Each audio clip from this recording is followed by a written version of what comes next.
Hey, this is Steve Stine, and today I'm actually at Sweetwater in Fort Wayne, Indiana. I'm going to be doing some lessons here. And what I want to talk to you about today are three concepts to try and make your solos a little more creative. Now, before I get started, what I want you to understand is it's really important that you notice the importance of studying your scales and working on your technique and all of those different kinds of things. This isn't going to be a substitute for that. This is just what you're going to add on top of that. So what happens a lot of times when we start learning how to play, we learn how to play a position, for instance, on the guitar, whether it's pentatonic or diatonic or whatever it might be. And we tend to play them up and down all the time. So you start learning how to play, let's say we do a pentatonic, and I'll just do this in E for now. So I'm doing a minor pentatonic.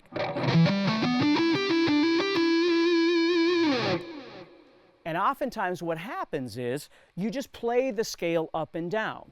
So we start listening to the backing track or whatever it is that we're trying to solo over.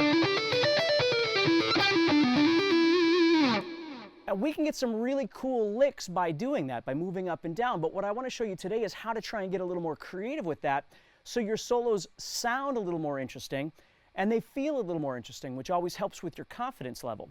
So the first thing we're going to do is we're going to talk about what I call an overlap. Now, in theory, we talk about things like intervals, and we talk about arpeggios and different things like that. And that really is what we're talking about today. The difference is we're not really basing it on anything absolute. So this first thing I'm going to do is I'm going to talk about overlapping. And what it really is very similar to an interval, or even if you think about it as string skipping, different things like that. So let's say, for instance, I was going to take an E minor or G major scale. So I did this.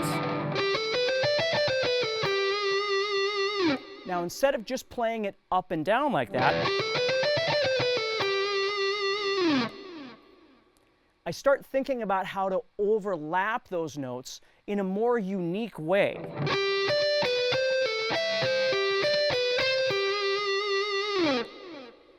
To try and make it sound a little more interesting. Okay? Now we're going to expand from this, but let's just start with that idea. So if I took the whole position that I'm playing here,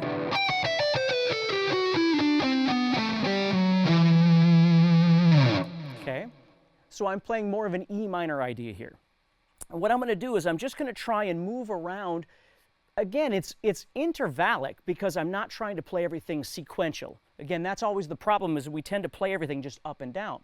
So I'm trying to figure out creatively, not methodically. I'm not trying to do thirds and fourths and things like that. I'm just trying to figure out how to move around more interestingly for me and for someone who would be listening to me.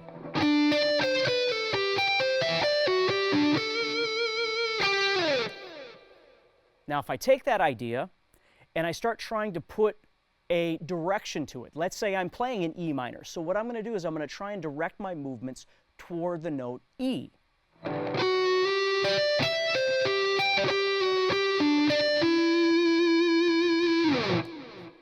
So at the end, I try and land on an E or whatever it is I might be looking for, right? If you know your theory and you know your notes on your guitar, you might be looking for a third or a fifth or something like that. But right now, I'll just use E as my example. So overlapping, what you're doing is trying to think, instead of going and just playing that, which is fine, what you want to do is start thinking about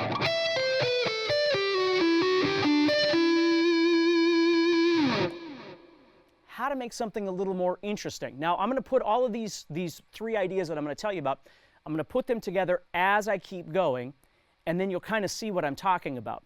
So it doesn't matter where you are on the fretboard as you're trying to approach this overlap idea. Let's say you're down here. So again, same principle. What I'm trying to do is think about overlapping.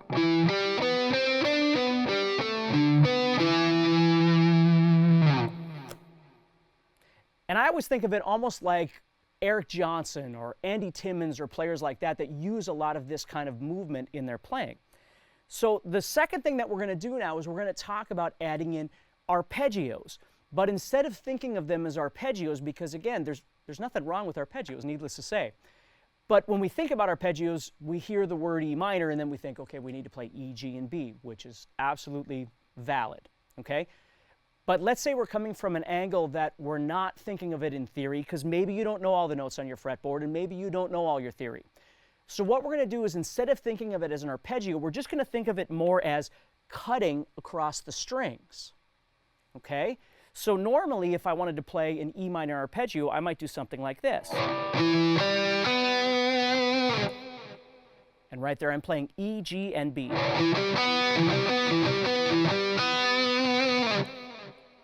Okay? And I can do that. There's nothing wrong with that. But let's take it a step further and think, well, what else could we do? Maybe we don't know our theory. Maybe we don't know all our arpeggios. Or maybe we just want to try and get more creative. Okay? So what I'm going to do is I'm going to take this idea that I just played here, just a little kind of overlapping idea, and now I'm going to tie this cutting idea where I'm cutting across the strings onto this. So I'm going to go like this.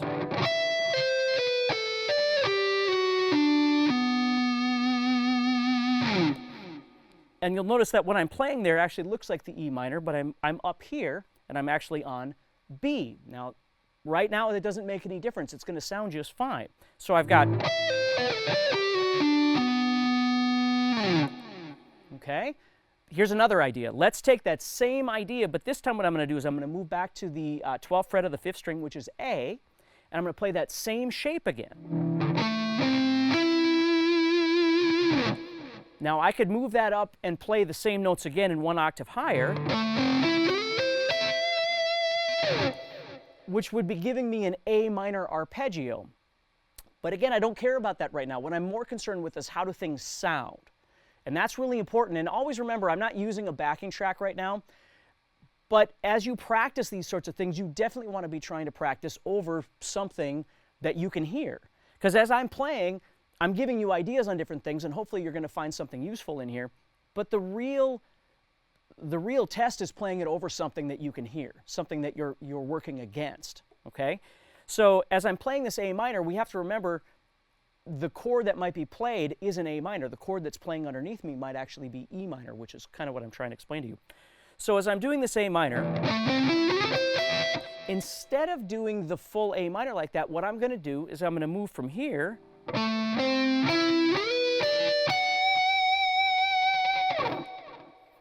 and I'm going to move into a B minor arpeggio. And again, I'm going to keep reminding you of this. It doesn't matter whether you know what these are or not. What I want you to think about is how I'm thinking about cutting across the strings. And then I'm assessing, in my mind, I'm thinking about what does it sound like as I'm playing. And then at the end, I'm going up to the 17th fret, or excuse me, the 19th fret of my first string. So I'm landing or emphasizing something that's going to work over that E minor chord. So if you think about it, if I was playing this whole thing over E, and then I move down,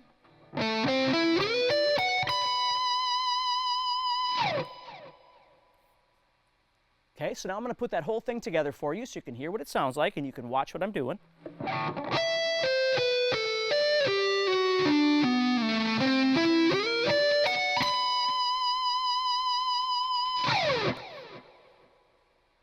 And all of a sudden, your solos don't just sound like you're playing up and down. Okay? So you might do some sort of lick or pattern that is based off moving sequentially up and down this way, but then when you get done with that, you try and move into something else. Now, there's no rhyme or reason to the order of these things. It's just something different to think about. Okay?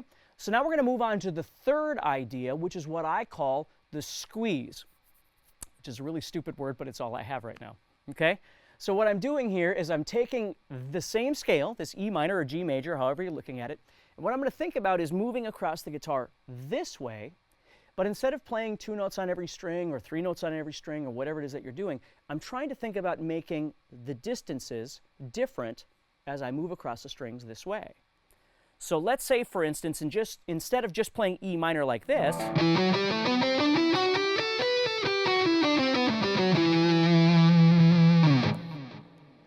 what I'm going to do is take that same scale, but I'm going to start changing the distances on each string by expanding and contracting the notes. And let me show you what I mean.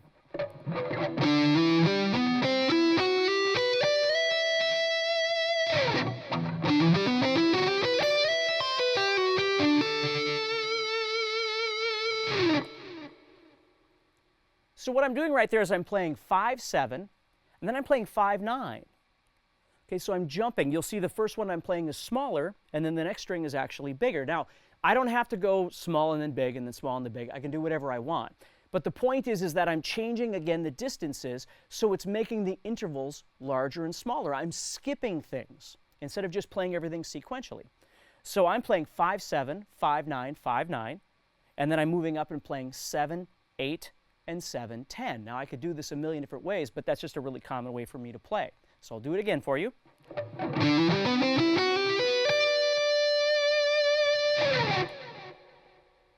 Now, when I get done, I might move into another idea, right? So what I would do, a very common thing for me to do, would go up to the 12 and play 12-8. I'm going to do both of those, 12-8. And then I might do one of these cuts again, where I move this way.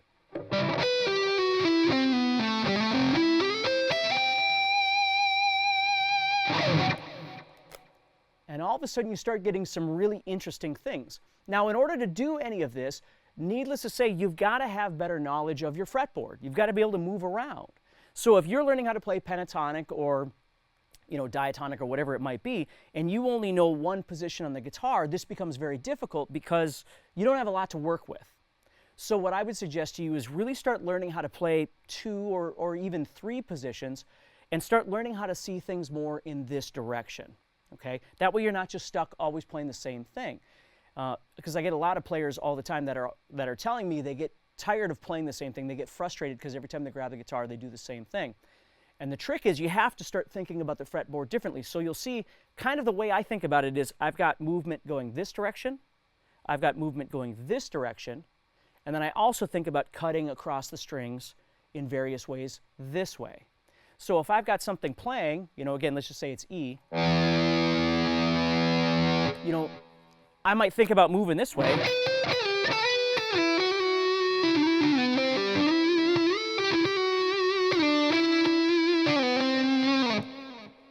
Or I'm using the sequential ideas.